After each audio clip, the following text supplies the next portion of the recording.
Travis Wingizzo. So I guess I'll have to finish watching Season 8 of NCIS tomorrow. Because I'm a little bit pissed with Sacred Life. She exposed herself as a racist bigot.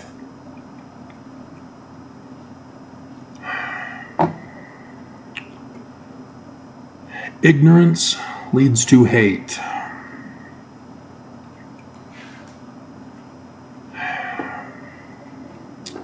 And apparently, she's not really Jewish. She reveals she's ex-Mormon, and she uses 2 channels, both of which subscribe to me, because she says a friend recommended my channel, which is curious. But her other channel has Christian music on it. So why the Hebrew for the other channel?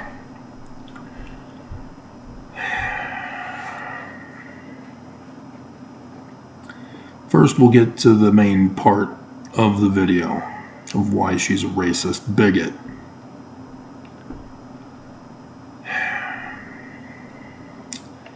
Egypt is the first nation in world history.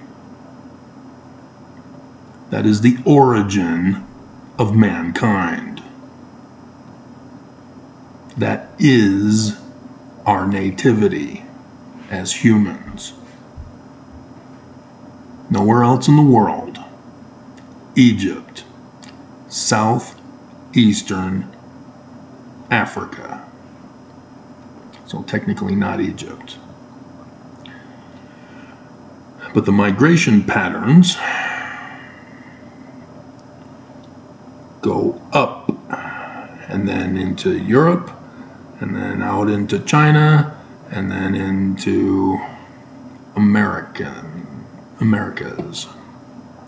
And it's still questionable because the older stuff is south, whereas the newer stuff is north. That's curious.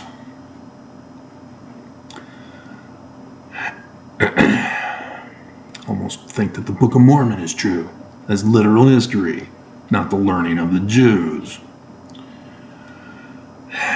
And so, as people migrated out, their language changed. And because their language changed, they wrote different scriptures in accordance with their language. So the heroes and the villains of their stories had names in accordance with their changed language. Okay? And so the religion likewise changes with the migrations. Being born and raised Mormon in the covenant of Brigham Young's Church of Jesus Christ of Latter-day Saints, I wanted answers that the church is not telling us. And so, as a result of seeking those answers, I became an anthropologist of the ancient Middle East, deciphering Paleo-Hebrew, which led to other decipherments, which then led to translation discoveries. Got my answer for the King Follett Discourse. Got my answer for the Book of Abraham facsimiles. And then found out about the Bible, about how it's translated, when it's translated correctly. All of these questions come from being Mormon. Only Mormons know about that and understand that. As an ex-Mormon, I would expect her to know about that.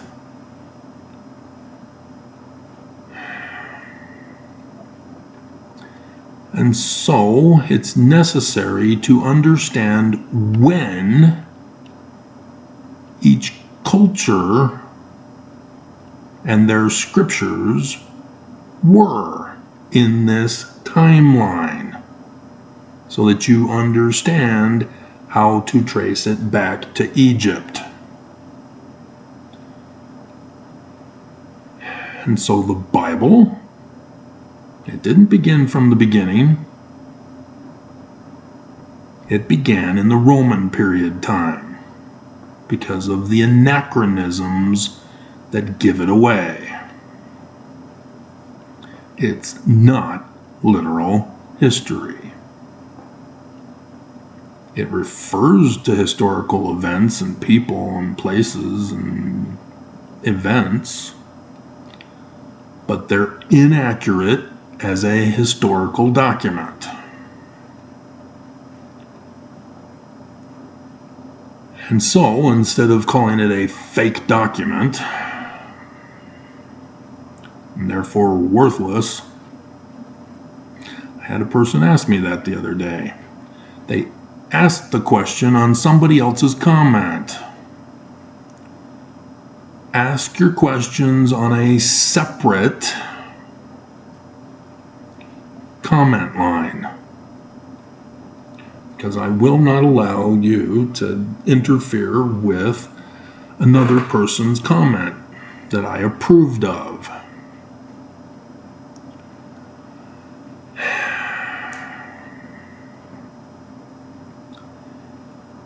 And so the Jews who wrote the whole Bible, not Christians,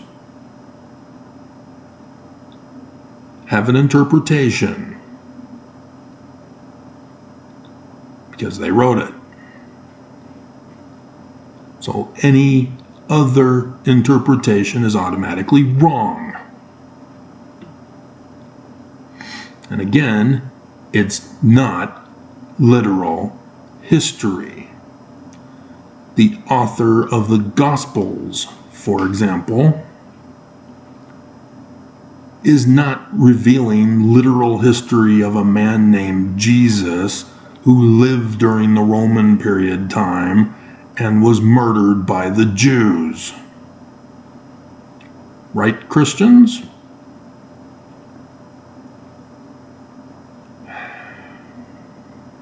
The Jewish author of those texts, authors, different one for each text, was instead speaking of his Christ, whose actual name, not AKA name, for his story, is Emmanuel. The prophecy from the book of Isaiah.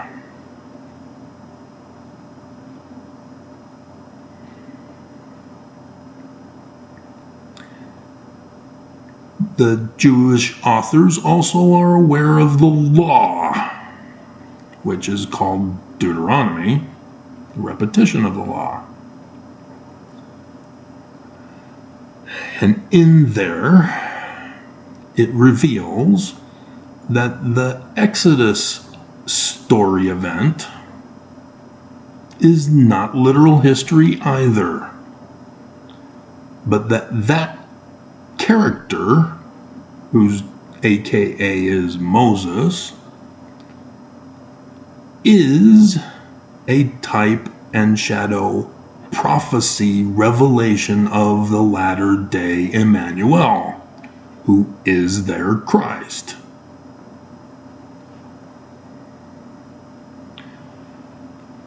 And going all the way back to Egypt, he's Horus of the Egyptians. All of these stories are in the Egyptian documents, in the language and learning of the Egyptians.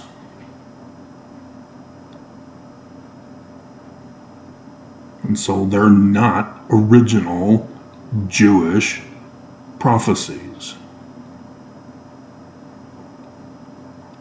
It all originates as prophecies from the Egyptians. AKA Jesus is Horus,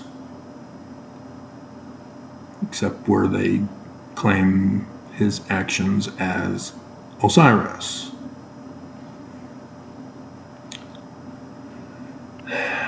And Horus and Osiris are in Egyptian also father and son Amun,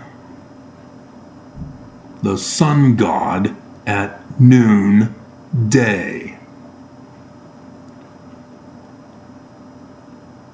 The evil, murderous brother Set is Satan transliterated into Paleo-Hebrew,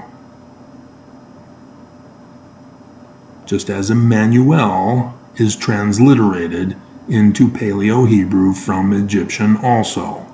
God Amun, the sun god at noonday, in Isaiah, and referred to as such by all the other authors. Luke calls him the son of the highest sun. Malachi, sun with healing in his wings. Samson, the sun king. Thus, Satan, as the adversary, is King Set. The N is a suffix determinative in Paleo-Hebrew for king, kingdom for places. And so the racist bigotry is to lie about this factual historical truth. Exactly what she did. She said Amun-Ra is Satan. You just called the Jewish Christ evil, the devil, Satan, Lucifer, depending on which culture and time period they changed the name to because of their language difference.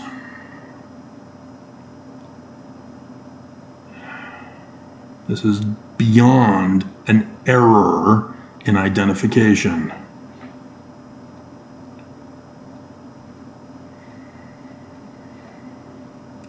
And no, he is not the God of the Masons. They don't have gods.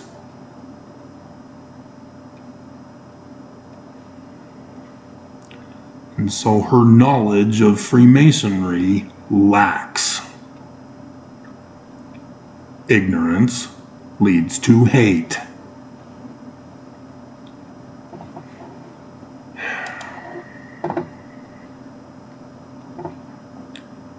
And so I'm wondering why you don't call the Star of David Lucifer's star rather than the inverted pentagram. Technically, you should be banned from my channel, if not reported for that racist, bigoted comment. I cannot allow it on my channel. So I'm still wondering what I'm supposed to do with you now.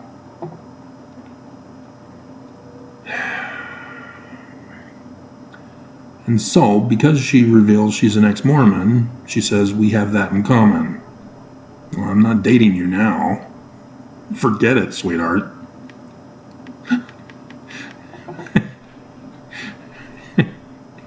You don't call the God of every nation throughout history evil. It's kind of a deal breaker. But I will answer your questions as I've just done and will continue. And so she wants to know all the information from my 3,000 videos on this channel and the 3,500 on my other channel that I've not been going to for quite a while. And obviously I can't do that. And so she insults me on top of her racist bigotry. My sarcasm and my sense of humor is specifically targeted for those who know Mormonism. And as an ex-Mormon, you should have caught on to them. See, Mormons get offended because they know it's true. But as an ex-Mormon, if you really are, longer than just a couple of years, being born and raised in the covenant, you should know all of these things about Mormonism that are unique to Mormonism. And Mormons catch it because they're offended.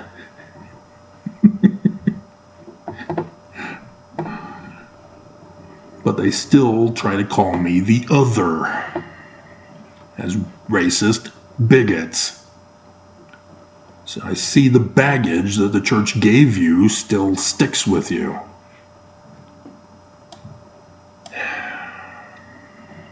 And so learning of the Jews, not learning of the new, but I'm going to assume that's a typing error, is Jewish Kabbalah.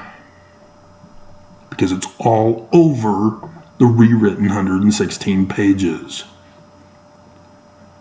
And in fact, I found out about it because of Joe Samson, whose book, written by the finger of God, thinks he's helping the church by claiming he's found Jewish Kabbalah in the Book of Mormon. And so his whole book is teaching Mormons about Jewish Kabbalah.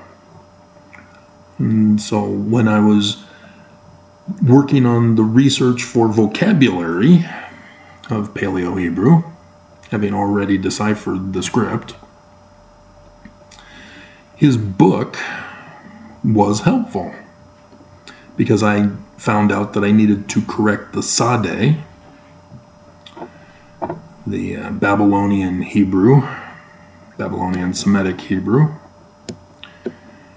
not the Paleo-Hebrew, because I'd have to go into further explanation. The Paleo-Hebrew is tied to Paleo-Greek with Phoenician,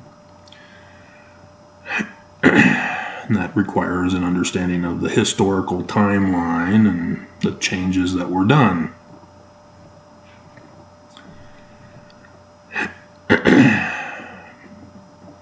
But the Paleo-Hebrew is combined into this symbol. The Star of David is called the Star of David because it has the two double D's of Delta from Paleo-Hebrew combined together into the Son, who is Emmanuel. And in the Egyptians, during the 18th dynasty specifically, they were called, transliterated into Paleo-Hebrew as, which is why I refer to them as the David-Moses dynasty. Because their priesthood was called the Amen priesthood. And so as a Mormon, if you really were a Mormon, you should get all these little bells going off in your head going, Section 107 right at the beginning. And if you have no clue what I'm talking about, you're not really an ex-Mormon. I call BS. Because every other Mormon knows about it. They already knew about it, even though they may not have known that it was Section 107.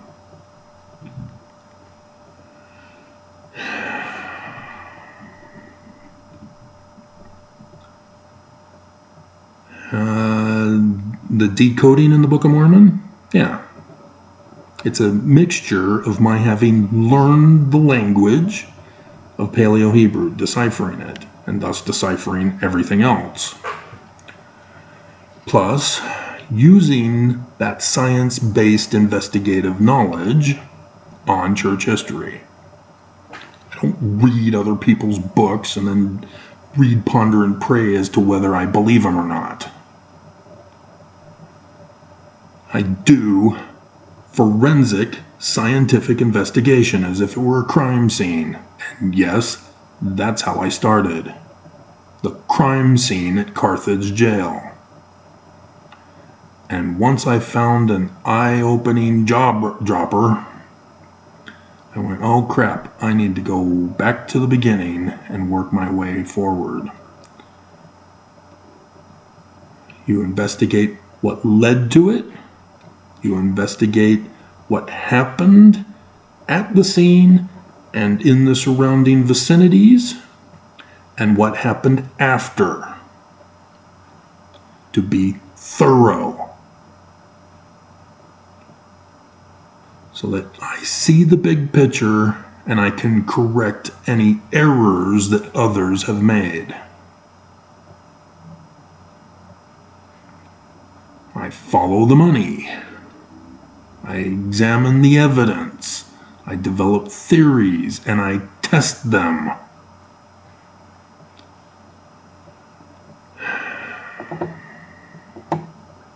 And so likewise with the Book of Mormon. Having learned Jewish Kabbalah myself, having learned the researching Freemasonry, there's a huge difference between pre-Freemasonry of 9/11/1826. It is not the same Freemasonry as today. You cannot know today's Freemasonry and impose it on pre-9/11/1826 Freemasonry. That's what's called an anachronism. And I expose you as trying to alter the history, just like those who falsely interpret the Bible or the Book of Mormon. And so, yes, I make fun of cows, but you notice that I give you clues that it's not a rebuke of the Book of Mormon. It's a rebuke of interpreting the Book of Mormon wrong. And so they're Armageddon cows.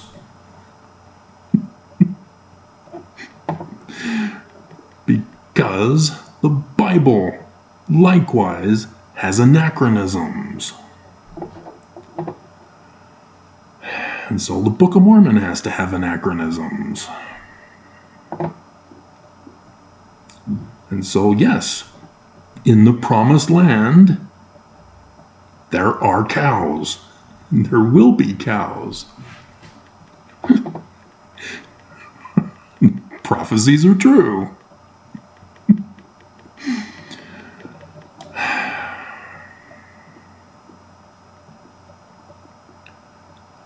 Okay. So is that plain enough?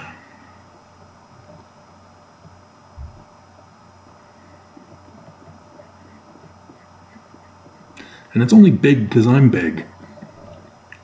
It's a size 13. And as long as my hands don't swell up from allergies, it fits just fine.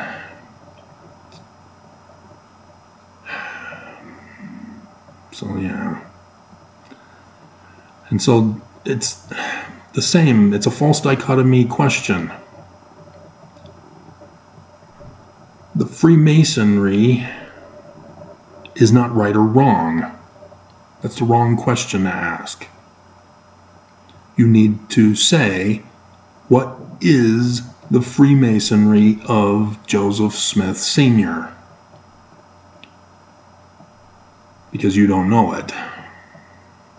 And so instead of imposing a conclusion and asking me to only pick yes or no, right or wrong, is wrong on your part. Joseph Smith Sr. was a master mason of the York Rites in Canandaigua, New York. It was in May of 1818 when he began. And so, having done the research of all the surrounding events that tie into it, I am able to discover what no one else has. And that's where the Book of Mormon originated from. It didn't originate from the Hill Cumorah. It's not literal history.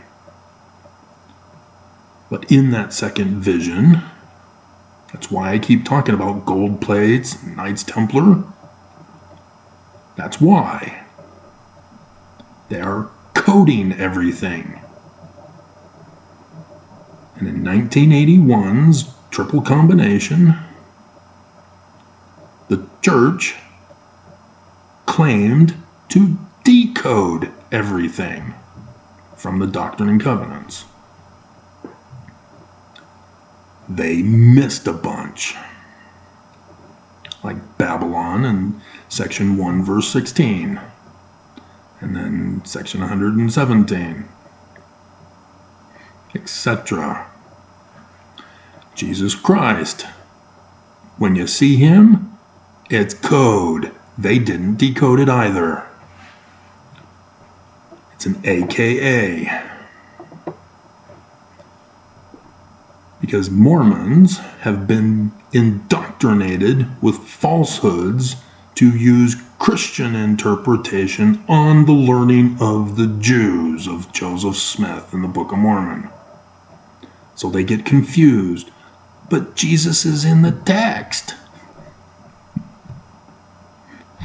It's got to be literal history, even though he says it's a vision.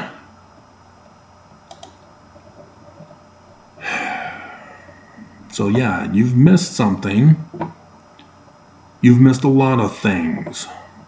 And that's why I didn't want to keep doing videos anymore. Is because time is out.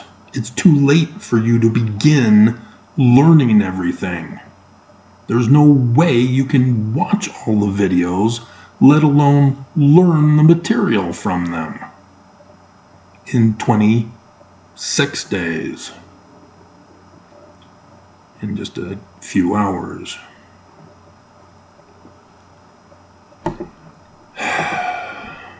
So I'm going to finish this video and then go to bed and think about what to do with you. Go to your room. You're in timeout.